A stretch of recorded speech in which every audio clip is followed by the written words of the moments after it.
Yeah, hey, hi, mighty friends. Nice to see you. So, I just wanted to show you I am actually creating training for the Indigenous Rangers of the Great Barrier Reef. And what the goal is to get them to be able to restore the Great Barrier Reef on their own. So, that's pretty exciting. Here I'm in the reconstruction unit. So, I've already taught underwater photography, data collection.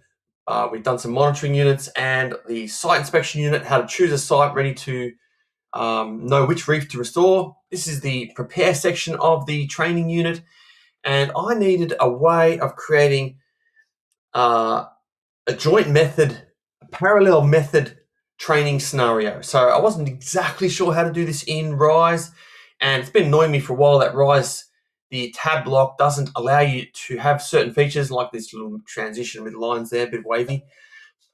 So I created the tab block so that we could do a joint parallel thing, but inside the tab block I can have columns, video, audio, a bunch of other things as well. And so there's this concept for asexual restoration and sexual restoration. And these methods are both really important to be able to restore the Great Barrier Reef, important for the rangers. That's it. Love you to see your ideas as well. Have fun with that process. Hey, and here we are right at the beginning. And just in case you don't know exactly what to do with this, press on your standard plus button, go into your studio templates, which is that new area that John's been working on. It's pretty awesome. I had to have a play with it.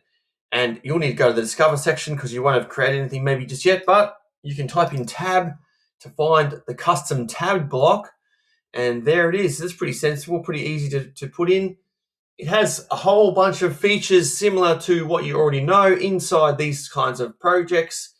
So, but a few more to add to the custom tab idea because I've been annoyed for a long time about this. So, just thought I'd smash something out, make it work the way I wanted. In the how it works here. Right. So, press on the edit button and you'll see a bunch of things happen. Now, here we have the rendered edit area. You can change it to being left aligned. So what happens here is the tabs shrink down. You can change it to being centered, which is pretty cool. You can see the tab center and right aligned, but I don't know why you need that.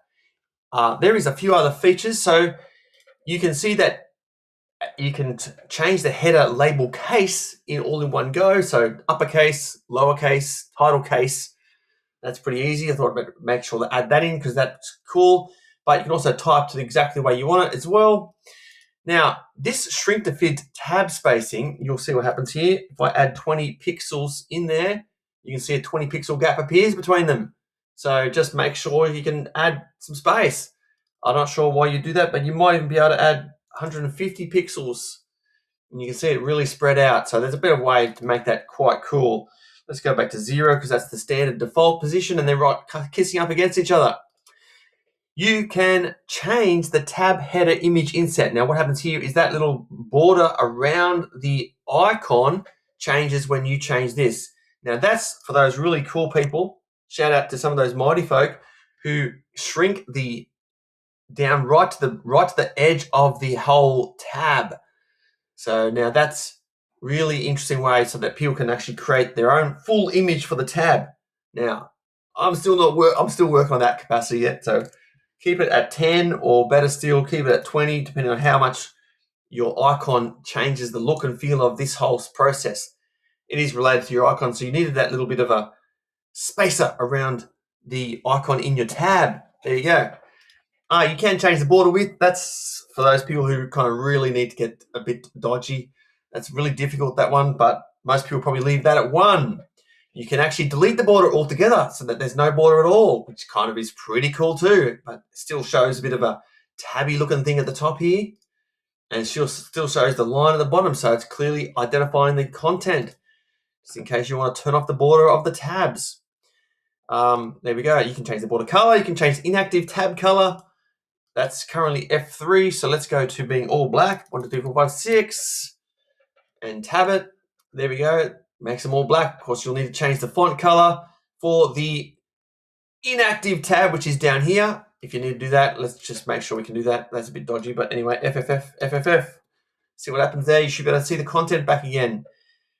But let's go back to being all zeros. It's 3 6s. Then let's go back to being F3, which is that nice gray that currently exists in Rise. tab-to-accordion blocks or tab blocks. Tab blocks is the way it is. Don't know why I said that. However, okay. So then there's a bunch of other features there. You can have a play.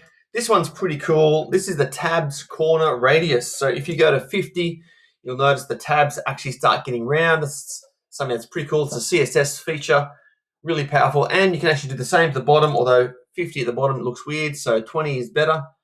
So if I go to 100, you can see it goes really round and it starts editing this whole white space here, so that's not as good.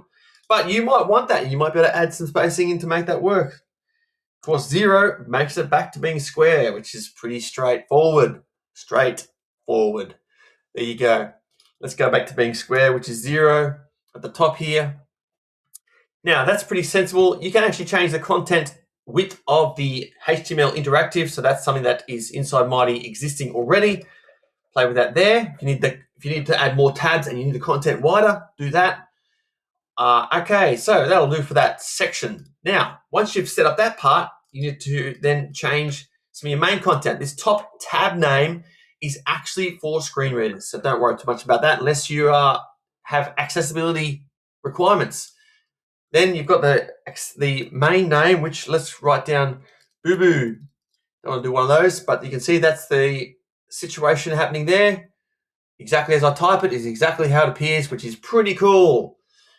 You can change your icon here. I'm not going to do that just now. I'll show you that later. A bunch of other things. Really important to notice that there is a main image first at the top of the tab. So that's pretty cool. Then there's audio. Then there's paragraph text, which is this block here. Then there's column text. So you've got left column, right column. And if you only add information to one column, it shrinks and creates a whole wide section. So that's really interesting to know. You know, way too many bits of information, actually, probably. However, you can add a video link. So inserting YouTube or Vimeo links, that's really helpful there. And of course, you might need to add the transcript.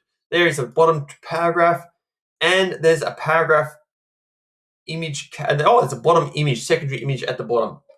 That's it. Notice you can actually remove the tab as well.